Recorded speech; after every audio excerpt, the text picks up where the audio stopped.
Çfarë ndodh kur fiton llotarin? Nëse jemi mjaftueshëm me fat për të mbijetuar gjitha padive, tradhtive dhe përpjekjeve për vrasje me të cilat do të përballesh, mund të jetosh mjaftueshëm gjatë sa për të falimentuar. Nëse do që kjo të funksionojë, dëgjoj me kujdes. Gjëja e parë që duhet të bësh është absolutisht asgjë. Mos ia thuaj askujt. Mos e lër punën ose shkollën. Mos blej një GT3 RS dhe mos e kërko çmimin tënd ende. Shumica e vendeve do t'ju japin disa muaj për të marrë shekun tuaj. Le të themi vetëm se keni fituar në Kaliforni, që ju jep 180 ditë. Ne do ta përdorim këtë në avantazhin ton. Por ndërkohë, është absolutisht dhe plotësisht e domosdoshme që të mos e humbni biletën tuaj. Kjo në fakt u ndodhi 7 personave. 3 prej tyre nuk mbijetuan. Merrni biletën tuaj dhe nënshkruaj në pjesën e pasme. Fotokopjojeni, bëni selfie me të, regjistroni një video me të. Vendoseni në një kuti të papërshkrueshme nga uji dhe zjarri. Pastaj çojeni atë kuti në bank dhe vendoseni në një kasafort. Tani që bileta juaj shpresojmë të jetë e sigurt, duhet ta përdorni këtë kohë për të përgatitur disa gjëra. Së pari, duhet të punësojmë një profesionist. Pash disa element lajmesh për llotarin dhe ju gjeta këtë djalë, Jason Kurland. Ai e përshkruan veten si avokat lotarie, i cili kërkon $200,000 paraprakisht dhe një tarifë mujore prej $50,000. Kjo mund duket shumë, por për mbrojtje ligjore, menaxhim parash dhe mbrojtje nga taksat, në fakt është një vjedhje. Plus, ju fituat Powerball prej $200 milion, pra $200,000 janë vetëm 1/1000 e fitimeve tuaja. Tani që keni Jason e ekipin tuaj, ai do të përgatisë llogarinë tuaj bankare dhe të investimeve, dhe sigurisht ai nuk do të tërheqë asnjë para pa përqimin tuaj me shkrim. Por në takimin tuaj të parë, ai ju jep disa lajme të këqija. Rregulli i parë për të fituar llotarinë është të qëndroni gjithmonë anonim. Por shumica e vendeve nuk do t'ju lejojnë ta bëni këtë. Kalifornia kërkon zbulimin publik të emrit të plotë të fituesit, dhe jo, një fondacion besimi nuk do t'ju ndihmojë. Po bëheni plotësisht dyshuar dhe ne duhet përgatitemi për këtë. Por së pari, bie telefoni juaj. Është shefi juaj që po ju vërtet që jeni vonë në punë. Tani të kthehemi te fshehja e identitetit tuaj. Fshihni rrjetet tuaja sociale, merrni një numër të ri telefoni, krijoni një email të ri dhe ndryshoni adresën tuaj kryesore në një kuti postare. Kjo duhet të ndihmojë në parandalimin e të huajve që t'ju gjurmojnë. Por një kërcënim edhe më i madh mund të jetë familja juaj. Ky djalë këtu fitoi $20 milion, i përdori ato me mençuri, hapi një dyqan të suksesshëm kokoshkash gourmet dhe ndihmoi të dashurit. 9 vjet më vonë, ai u vra nga kunata e tij. Nëse nuk e mbani familjen tuaj nën kontroll, mund të përfundoni duke u vrarë ose edhe më keq, duke u divorcuar. Pas disa javësh përgatitje dhe netësh pa gjumë, më në fund është koha që ju të merrni biletën tuaj. Por ja ku shumë njerëz gabojnë. Konferenca për shtypje e lotarisë është vendi ku do të prezantoheni me çekun më të madh të stimulimit në botë, përpara një tur me gazetarësh që fotografojnë dhe publikojnë foto të pastra të fytyrës suaj, menjëherë pranë shpërblimit për vrasjen tuaj. Do të jetë një ngjarje emocionuese, dua të them, shikoni sa i lumtur është ky djalë, sa po fitoi $1 milion. Ai nuk e di ende, por një muaj pas i bëri këtë foto, ai do të vdes në mënyrë misterioze nga elmimi me cianur. Asnjë i dyshuar nuk u gjet kur. Në lajme të palidhura, 2 gra trashëguan të gjitha fitimet e tij. Në lajme kryesisht të palidhura, një nga ato gra përgatiti vaktin e fundit që ai ëngri para se të vdiste. Gjithsesi, ajo që po përpiqem të them është se konferenca për shtyp mund të mos jetë optimale për ju. Nuk jeni detyruar të paraqiteni në media. Çeku i madh me emrin tuaj do të shfaqet përsëri në lajme. Thjesht nuk do të jeni në foto. Në vend të kësaj, do të shkoni në zyrën e lotarisë pa kamera dhe do të merrni në eshtje çekun tuaj të madhësisë normale. Por, ndërsa mbani copën në letrës që do t'ju ndryshojë jetën, gjëja e parë që vini re është se shuma është shumë më e ulët se sa prisnit. Ka 2 mënyra për të kërkuar çmimin tuaj. Pension vjetor, ju merrni shumën e plotë të reklamuar, të paguar gjatë 29 viteve. Shumë e plot. Ju merrni të gjitha paratë me njëherë, por është rreth gjysma e jackpotit të reklamuar. Ju zgjodhët shumën e plot, për më tepër, e qënë fituat në SBA, do të tatoheni, por mos u shqetësoni. Autoritetet tashmë kanë mbajtur taksa që ju detyrohen nga çeku juaj. Po bëj shaka, ata kanë mbajtur disa nga taksat tuaja, por shumë më pak se sa i detyroheni në të vërtetë. Para se të rriqni çekun, telefoni juaj fillon të shpërthej. Të gjithë miqtë dhe familja juaj që kanë numrin tuaj, po ju pyesin nëse jeni fituesi misterios. Mos harroni, publiku ka vetëm emrin tuaj, jo fytyrën tuaj.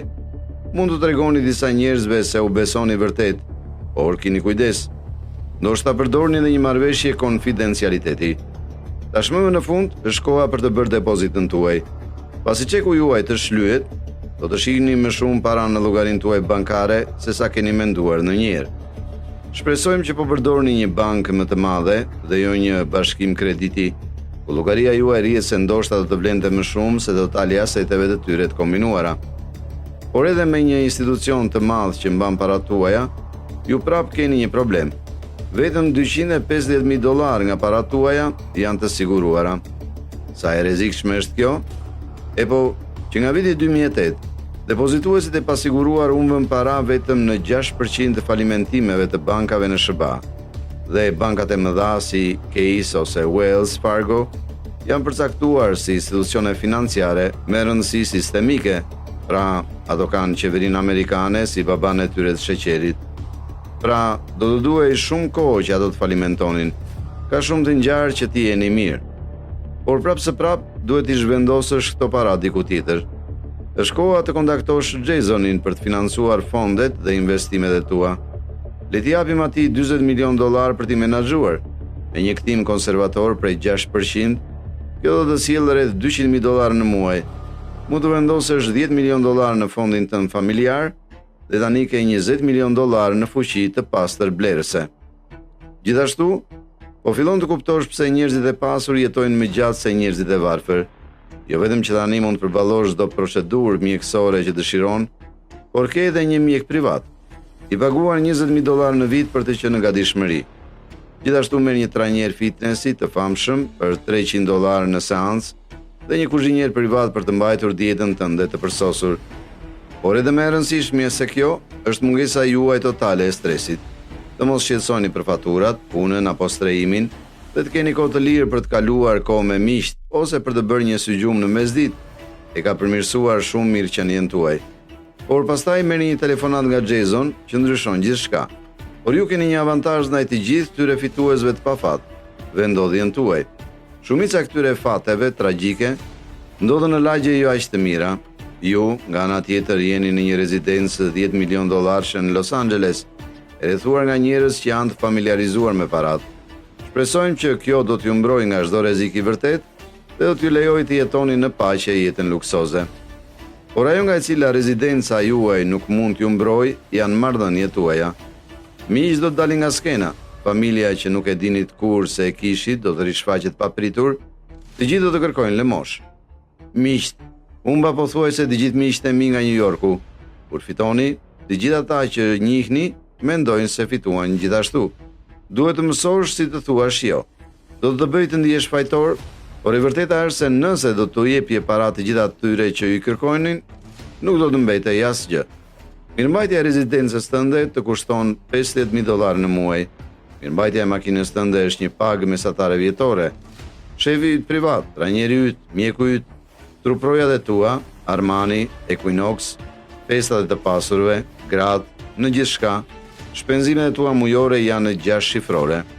Por edhe më keq se njerëzit e varfër që të lypin para, janë njerëzit e pasur që të lypin para. Ata i quajnë veten këshilltar financiar. Ata përpiqen të të hipnotizojnë me gjuhësi financiare konfuze, derisa të kesh nënshkruar 1% të portofolit tënd për privilegjin e një performance më të dobët se tregu. Mos i dëgjoni, dhe sigurisht mos i dëgjoni njerëzit që ju ofrojnë idetë e tyre gjeniale të biznesit. Të gjithë ta oportunist po fillojnë t'ju bëjnë të ndiheni si një bankomat në lëvizje. Kur fitoni lotarin, njerëzit nuk ju respektojnë siç bëjnë me njerëzit e tjerë të pasur, sepse nuk i keni fituar paratë tuaja. Thjesht keni përjetuar një gabim statistikor. Këtu fillon të kesh një krizë identiteti. E vetmja gjë që je dhe vetmja gjë për të cilën njihesh është djali që pati fat. Kur takoni njerëz të rinj, ata do të thonë: "Pra, çfarë po bën?" Sidomos në rrethin tim, njerëzit punonin ose po kryenin kolegjin, dhe unë do të thoja: "Oh, sa po fitova llotarinë dhe thjeshtëria. Kjo nuk është diçka që doja të thoja." Një ditë, ndërsa po mendoni për kuptimin e jetës, një burr misterios vjen drejt jush. Ai është këtu për t'ju informuar se po paditet. Një djalë i rastishëm që nuk e keni parë kurrë në jetën tuaj, po pretendon se ka bler biletën tuaj dhe po vjen për të gjitha fitimet tuaja. Një avokat nga New Yorku, i njohur si avokati i lotarisë, tani akuzohet për zhvatje të fituesve të lotarisë në një skem prej 17 milion dollarësh. Jason ndihmoi shumë njerëz, ai ishte madje personi i parë që u telefonuat. Pikërisht kur mendon se gjërat nuk mund të shkojnë më keq, vuani të njëjtin fat si fituesi i Powerballit prej 2 miliard dollarësh, Edwin Castro, dhe për ndonjë arsye, një numër i madh fituesish të lotarisë. Shtëpia juaj multimilion dollar shet digjet deri në themel, duke sikur fati juaj ka mbaruar. Disa burime pohojnë se 70% e fituesve të lotarisë falimentojnë. Të tjerë thonë se është 1 në 3. Cila është?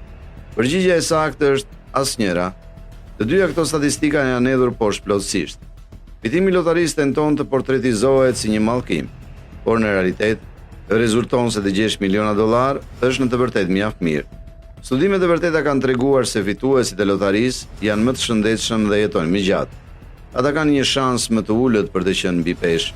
Ata kanë kënaqësi më të lartë të afatgjatë në jetën e tyre. Ata nuk izolohen shoqërisht. Në fakt, ata kalojnë më shumë kohë me miqt. Një studim zbuloi se në një periudhë 5 vjeçare, vetëm 1.5% e fituesve të lotarisë të vëzhguar falimentuan, dhe këto bazoheshin në fitore më të vogla. Shumica e fituesve të lotarisë nuk vriten. Shumica e fituesve të lotarisë nuk falimentojnë. Shumica e fituesve të lotarisë fitojnë liri, shëndet dhe lumturi. Pra kur fiton lotarin, japat e fundit që duhet të ndërmerrni. Rishni parat nga sigurimi i shtëpisë. Shpërnguluni diku larg, relaksoni sepse nuk jeni mallkuar kurrë. Shumica e fituesve të lotarisë nuk janë, por ndoshta na bën të ndihemi më mirë nëse mendojmë se janë.